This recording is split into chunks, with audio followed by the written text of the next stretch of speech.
Saya Geli Darwin Dauruk. Setelah Islam, nama saya ganti menjadi Ahmad Darwin. Saya tinggal di daerah Durensawit, Jakarta Timur.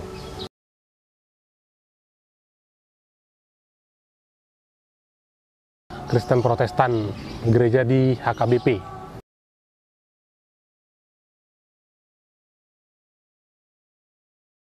...2019 di Mualaf Center Indonesia.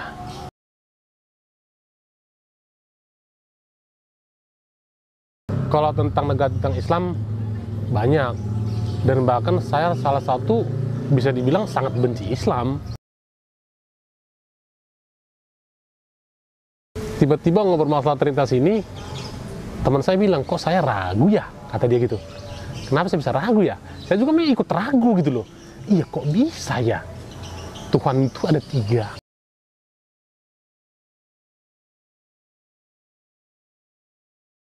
Belajar itu diam-diam, terus masuk Islam diam-diam.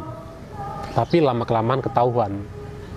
Karena saya pernah ketahuan keluar subuh. Saya pernah setelah saya mualaf ini, setelah saya masuk Islam sekitar setahun 2 tahun yang lalu, saya sering bertemu dengan teman-teman saya non-muslim. Win, kamu kenapa sih bisa masuk Islam? Win, aku bertanya-tanya lah, kamu itu kan dulu sangat taat ke gereja, ibadah, bahkan kamu itu pembenci Islam, bahkan benci banget. Nah, saya benci banget Islam dulu, men. Kenapa sih bisa masuk Islam?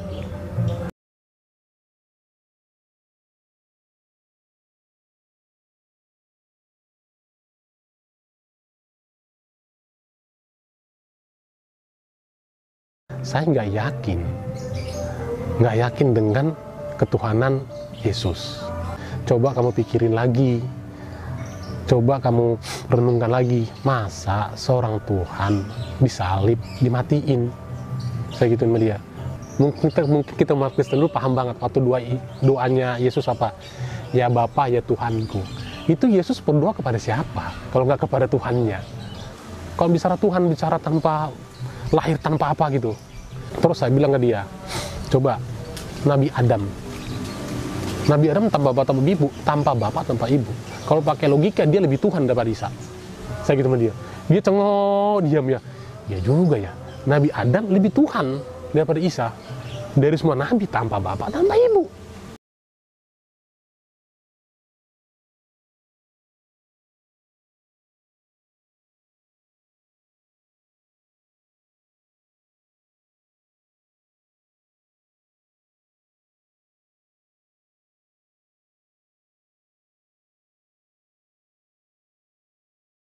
Isa mengatakan, aku adalah Tuhan dan Guru. Padahal itu Tuhan. Kok kenapa sekarang di ayat jadi berubah Tuhan?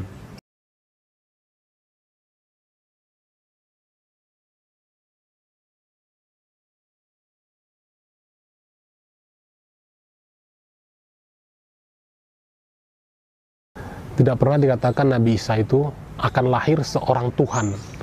Selalu dikatakan akan lahir seorang Rasul atau Nabi dari Bani Israel. Yesus tidak pernah mengatakan akulah Tuhan, sembahlah aku. Nggak ada saya gituin. Yang ada dia mengatakan sembahlah Allah, Tuhanku dan Tuhanmu. Gitu dia.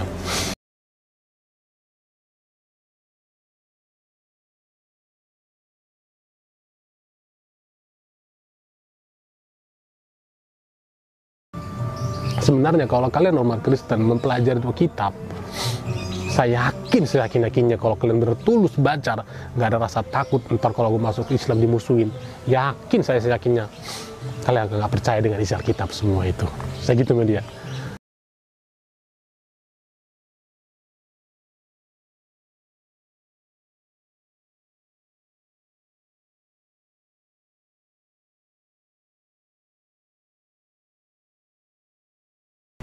Nah, saya waktu saya mualaf syahadat pertama, kan saya udah belajar dulu tuh, belajar fikih 4 mazhab. Nah, ternyata di fikih 4 mazhab itu banyak banget perbedaan antar ulama. Bahkan antara Imam Abu Hanifah, Imam Malik berbeda 14.000 atau 1.400 fikih. Itu ulama, apalagi kita. Jadi saya beranggapan, oh sebenarnya ini bedanya di furu, bukan di usul.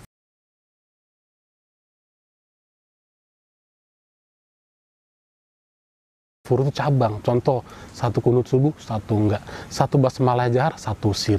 Ya ini sebenarnya sama-sama pakai dalil. Yang salah itu menurut saya, yang satu sholat subuh 2 rakaat, yang satu 3 rakaat. Menurut saya ini bukan di furu lagi, di usul. Ini harus dibubarkan agama seperti ini gitulah. Nah tapi karena perbedaan kita masih di furu, kayak di masjid sebelah satu kunut subuh, di masjid sebelah nggak kunut subuh. Saya kan pernah keluar kota ada masjidnya yang satu basmalah jahar, bismillahnya jahar, yang satu sir, yang satu tanpa basmalah. Saya menganggapnya, saya cari informasi. Oh iya, sebenarnya dalilnya ini ada. Cuma kadang-kadang kalau kita orang awam menganggapnya, wah itu sesat. Kan mereka nggak belajar. Nah, kayak di Imam Syafi'i, bermadzhab Imam Syafi'i, basmalahnya jahar, pakai kunut subuh. Iya mereka sunnah, di Imam Syafi'i sunnah, di Imam Abu Hanifah nggak sunnah, basmalahnya sir. Menurut saya ini hanya perbedaan yang sebenarnya nggak harus diributkan. Kecuali perbedaan seperti tadi bilang, sholat subuh 2 rakaat, di sana 3 rakaat. Nah, atau di sana Al-Fatihah wajib, di sini nggak wajib. Nah, itu harus diributkan menurut saya. Jadi saya mengalami perbedaan itu, saya kan pernah baca buku-buku kitab Muhammadiyah tentang NU, terus tentang apa namanya itu, Salafi. Jadi menurut saya sebenarnya kita ini sama akidahnya, di usul tuh sama, beda itu di furu sebenarnya, benar-benar di furu. Jadi nggak perlu diributkan sebenarnya, kecuali kita sama Syiah. Itu otomatis menurut saya itu memang harus dibubarkan karena mereka tidak aswaja, tidak ahlus sunnah wal jamaah gitu. Tapi di awal sempat kaget juga ya? Sempat kaget. Cuma kadang memang Allah lagi membukakan hati saya, Win, udah lu pelajarin lagi, coba lu cari tahu lagi. Saya benar kaget. Sebetulnya NU, Muhammadiyah, ada lagi Persis, ya kan, ada lagi Salafi. Apa sih ini sebenarnya gitu loh kan? Bener-bener saya pelajari semuanya. Itu bang, saya bener-bener bawa buku loh.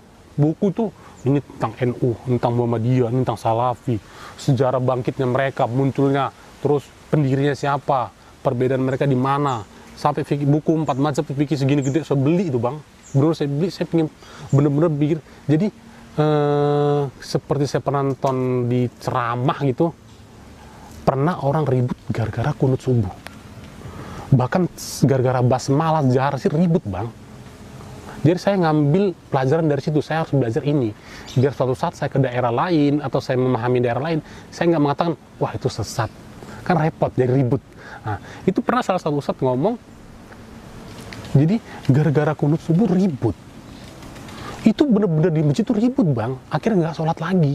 Yang sholat paling 4 orang, 5 orang, coba. Kan sayang nggak hanya beda kunut subuh. Coba, yang kayak begini kan, ya Allah, ngapain yang begini, perbedaan begini aja.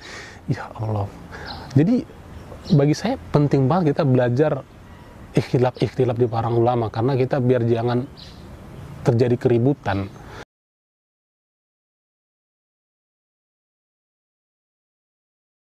Karena rata-rata ributnya itu karena begini ributnya. Ya apa? Mayoritas rata-rata di Indonesia ya, apalagi di luar Jawa, di Jawa itu tuh beranggapan kunut subuh itu sebagian wajib. Itu saya sering berjalan-jalan di masjid mereka itu, mereka beranggapan kunut subuh itu wajib. Saya pernah menjelaskan pada mereka, Imam Syafi'i gak pernah mengatakan kunut itu wajib. Sunnah muakkad iya sih bilang. Baca silapnya. Kalau muridnya iya, pengikutnya Imam Nawawi mengatakan wajib. Itu hanya Imam Nawawi bilang. Tapi wajibnya nggak sampai pembatal sholat kayak gituin. Nah, jadi kayak gini sebenarnya harus dikasih tahu sebenarnya bang. Harus kita itu bener-bener belajar lagi fikih 4 mazhab kan gitu kan. Jadi saya menganggap perbedaan-perbedaan seperti ikhtilaf ini sih no problem, nggak masalah bang. Nggak masalah, kecuali bedanya di usul ya.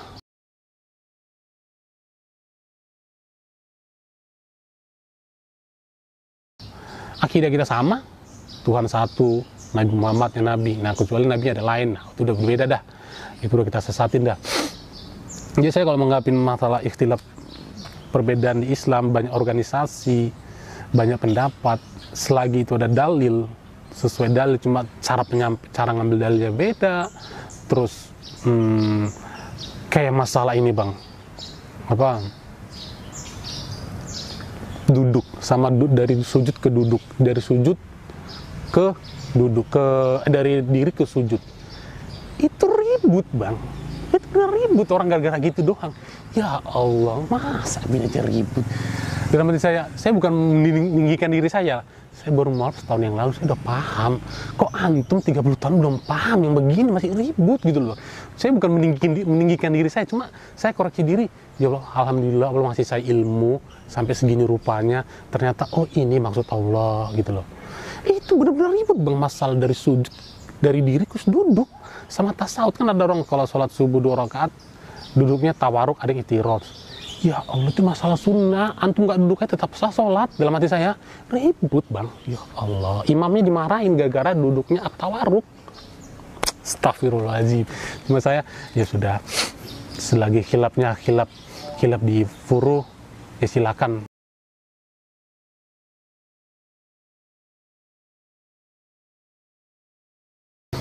Tantangan terberat, ya sebenarnya banyak tantangan berat bang. Namanya mualaf, rata-rata resikonya tantangannya keluarga, materi sih udah pasti. Tantangan terberatnya keluarga sih bang, ibu bapak sampai sekarang dia belum nerima. Karena saya kembali tadi bilang, kenapa sih mama saya, bapak saya nggak nerima saya? Pan saya itu nganggap itu tetap orang tua, tapi mereka tuh bisa loh, hanya beda agama sampai benci saya gitu loh. Pan saya nggak benci mereka walaupun mereka kafir gitu loh. Pan saya nggak ada walaupun mereka Kristen mau Buddha, tetap orang tua saya. Bagaimanapun tetap mereka itu disuruh Nabi itu, disuruh Allah itu perintah untuk tetap wajib berbakti, kecuali kepada mengajak-ngajak keburukan gitu kan. Tapi tadi saya bilang tadi, saya tetap Allah akan beri hidayah, insya Allah mereka akan diberi hidayah. Dan selalu saya doakan, ya Allah berilah hidayah kepada orang tua hamba agar mereka masuk Islam, kalau bisa mati dalam keadaan Islam. Itu doang selalu minta. Dan tangan kedua saya lingkungan, sebenarnya lingkungan saya dulu yang orang kafir, non muslim. Ya kalau dulu saya dibilang mudah banget, bro ada kerjaan nggak? Gampang. Sekarang mah boro-boro bang, nggak ada boro-boro. Kalau dulu, bang, ada kerjaan kayak gini nih, ada tuh Min. Sekarang mah, ya elah, baru-baru dianggap kita sama sekarang. Karena bagi mereka, setelah lu masuk Islam, ya lu musuh, kamu itu musuh saya, gitu. Musuh, gitu. Sebagian sih orang beranggapan begitu, sebagian sih enggak. Cuma teman-teman saya mayoritas setelah saya masuk Islam, saya dianggap musuh. Walaupun musuhnya bukan musuh harus berantem. Ya kamu tuh musuh, kamu butuh bantuan apa, aku udah nggak peduli kayak dulu lagi gitu. Musuhnya seperti itu, nggak musuh harus berantem bertengkar, enggak.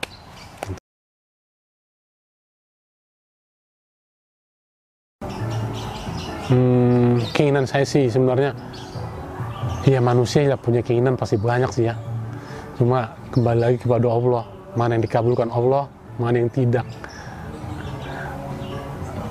Keinginan sama kebutuhan beda ya. Kadang ada kebutuhan dan keinginan, karena banyak orang butuh tapi sebenarnya dia nggak ingin. Ada orang ingin tapi nggak butuh. Nah, kalau saya sebenarnya kebutuhan menurut saya ya, kebutuhan saya atau keinginan saya ya, kita campur adukan aja lah. Sebenarnya keinginan saya pingin sekali sih bener-bener berangkat ke Masjidil Haram, ke Ka'bah. Pingin sekali saya. Ya mungkin karena kecintaan saya ya, nggak dibikin-bikin. Kalau ngeliat orang tuh habis dari umroh, lihat orang habis haji, ya rasanya nangis hati. Pingin banget saya ke sana, ya Allah, pingin doa sujud, bener sujudnya nangis di sono di Ka'bah. Pingin banget. Tapi kembali lagi, ya ampun, aku punya apa ya mau ke sana ya? Kadang begitu lagi bang, punya apa ya? Emang ke sana nggak cukup 1 juta 2 juta bos? Dalam hati gitu. Cuma kadang kalau lagi lihat temen tuh share, dia lagi habis umroh 9 hari katanya, ya Allah, dalam hati aku dalam hati saya, padahal saya butuh banget, saya pingin banget untuk umroh, pingin, iya sebenarnya pingin minta banget, tapi kadang terenung lagi di hati, terpikir, kamu punya apa Win? Mau ke sono? Gitu lagi, ya Allah. Tapi insya Allah sih, insya Allah kalau kita memang keinginan kita buat ibadah ke sono, pasti Allah bantu sih, pasti apa yang membuat tertarik membuatkan dorong pengen satu apa? Sebenarnya bilang tertarik nggak bisa dijawab dengan hati, kata-kata ya. Pokoknya saya ngeliat orang umroh itu rasa pingin banget sono dan rasa nangis, sedih gitu loh. Jadi kalau dibilang dari kata-kata hati saya nggak bisa saya ungkapkan. Cuma saya bisanya itu tadi, setiap ngeliat orang umroh pergi dari Masjidil Haram itu saya sedih, kok saya nggak bisa ke sana. Saya pingin banget ke sana, ya Allah. Saya nggak bisa ke sana. Saya pingin ke sana gitu mulu. Saya nggak bisa ke sana. Saya pingin ke sana. Tapi kembali lagi tadi di benak saya, Win, kamu punya apa, Win? Keluarga lu aja nggak ada. Keluarga kamu aja nggak ada yang nganggep. Gitu. Kembali kan lemes lagi, ya Allah, nggak punya apa-apa ya. Bagi teman-teman, bagi saudara semuslim yang mereka ingin hijrah, yang mereka memang ingin ibadah, benar-benar taubat, jangan tanggung-tanggung, karena kita nggak tahu kematian. Padahal jelas mati itu pasti, nggak bisa tertunda. Siapa pun ditanya, jangankan orang Islam, di luar Muslim ditanya, kamu pasti mati nggak? Pasti mati, nggak ada yang nggak mati. Jadi untuk hijrah itu jangan ada kata tanggung-tanggung. Memang hijrah itu memang berat, apalagi perkara duniawi, perkara materi itu. Saya pernah meninggalkan riba 2 mobil itu, walaupun plong waktu saya tinggalkan, aku tinggalin dah, bodo amat dah gitu dah. Memang plong, tapi kadang-kadang hati dipikir, aduh aku nggak punya apa-apa ya. Gitu. Tapi dalam hal itulah setan tuh menggoda lagi. Cuma saya lawan, ini setan godain lagi, biar kamu riba lagi, Win. Saya lawan, nggak bakal balik lagi, insya Allah gue nggak balik lagi, karena aku tahu dosanya besar, gitu. Jadi untuk teman-teman yang benar pengen hijrah, menurut saya, ya jangan tanggung, hijrah, masuklah secara Islam dengan kafah, dengan seluruhnya, jangan tanggung. Kalau tantangan pasti ada, terutama dari keluarga, dari teman, dari materi, itu pasti ada. Kalau nggak kamu tiba-tiba rajin sholat, sok suci. Nanti kan rajin sholat dibilang sok suci, ntar kamu rajin puasa, sok puasa, sok suci, itu pasti ada. Terus kamu sekarang berjilbab atau berpakaian sesuai sunnah, itu pasti ada tantangan. Dulu aja pakaiannya kelihatan, sekarang aja sosokan, ya elah paling sebentar, itu pasti ada kata-kata. Sedangkan Nabi Muhammad aja makhluk mulia, makhluk yang maksum di jalan surga, itu masih ada yang nggak suka, masih ada membenci. Apalagi kita manusia sekarang, mau dibilang so suci, mau dibilang mau gimana, tetap aja pasti nggak ada yang suka. Nabi Muhammad makhluk mulia yang dijamin masuk surga kekasih Allah, itu ada yang nggak suka. Apalagi kita, aduh jauh lah. Kalau kata Imam Syafi'i, untuk mencapai keridhaan semua manusia itu mustahil. Nggak mungkin manusia itu bisa suka sama kita walaupun orang baik. Pasti ada antara mereka yang nggak suka sama kita. Pasti. Jadi kalau kita beranggapan aku hijrah, terus takut diolok-olok, takut dihina, takut dijauhin, susah kalau beranggapan gitu. Kita itu harus kita lewatin, pasti. Setiap kita hijrah, pasti ada tantangannya. Kayak saya hijrah, kayak teman-teman saya itu hijrah, tantangannya ada di materi, tantangannya ada di teman jadi jauh, kamu sok suci, kamu ibadahnya begini, amal sah, itu pasti ada. Kalau bagi saya sih terserah dah, aku milik Allah dan aku akan kembali ke Allah, nggak akan kembali ke kamu, itu aja.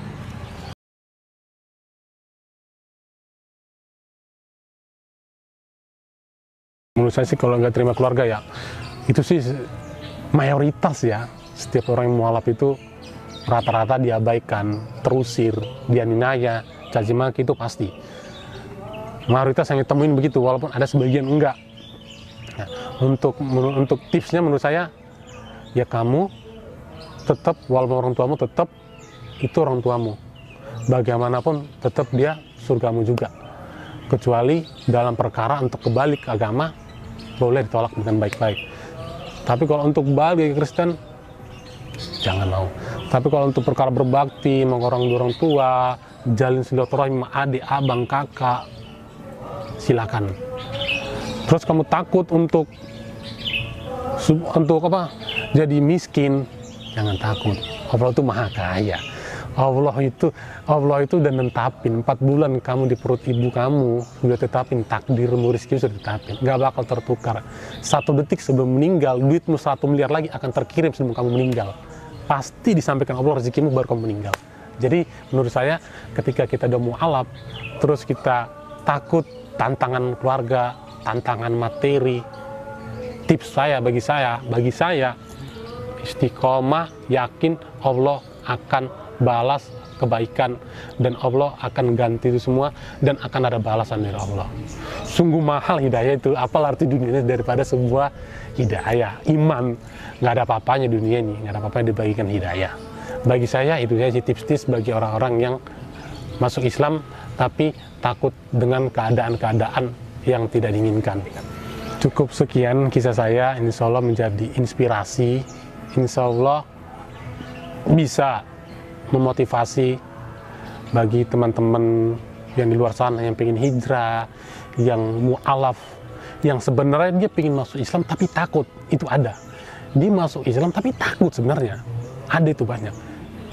Kalau menurut saya, jangan takut. Karena Allah sudah berjanji. Allah sudah berjanji. Allah sudah berjanji kepada hambanya. Bagi siapa hambanya yang bertakwa, maka dia akan memberikan rizki dari yang tidak disangka-sangka. Jadi menurut saya, sekian dari saya. Insya Allah apa yang saya sampaikan ini, insya Allah real, tidak ada yang ditambah-tambahkan, tidak ada yang kurang-kurangkan, dan ini benar-benar kisah saya dari 2019 saya masuk Islam sampai sekarang. Insya Allah teman-teman yang pengen hijrah dan mualaf bisa istiqomah, bisa tetap yakin. Terima kasih. Assalamualaikum warahmatullahi wabarakatuh.